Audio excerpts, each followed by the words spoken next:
திருப்புத்தூர் அருகே மக்கள் வெள்ளத்தில் வெகு விமரிசையாக நடைபெற்ற சோமசுந்தரேஸ்வரர் சௌந்தரநாயகி அம்மன் கோவில் மாசிமக தேரோட்டம்.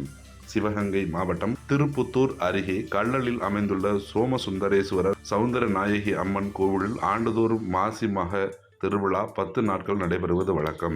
அதன்படி இந்த ஆண்டுக்கான விழா கடந்த பிப்ரவரி 15ஆம் தேதி கொடியேற்றத்துடன் தொடங்கியது. இதனையொட்டி விழா நாட்களில் தினம் இரவு பூத, சிம்மம், காமதேனு உள்ளிட்ட வாகனங்களின் சுவாமி புறப்பாடும் நடைபெற்றது. நேற்று காலை திருக்கல்யாணமும், இரவில் குதிரை, யானை வாகனத்தில் திருவீதி உலாவும் நடைபெற்றன.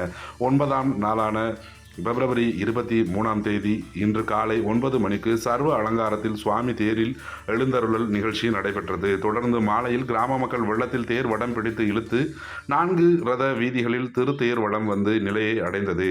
காளைகள் பூட்டிய 3 சிறிய தேர்களில் விநாயகர், வள்ளி தெய்வானையுடன் முருகன், சண்டிகேஸ்வரரும், பெரிய தேர்களில் பிரியாவிடையுடன் சுவாமி, அம்மன் சென்றனர். விழா ஏற்பாடுகளை சிவகங்கை தேவஸ்தான நிர்வாகிகள் செய்திருந்தனர். தேரோட்ட நிகழ்ச்சியில் கள்ளல் மற்றும் சுற்றுப்புற பகுதியை சேர்ந்த 30க்கும் மேற்பட்ட கிராம மக்கள் பங்கேற்று தரிசனம் செய்தனர்.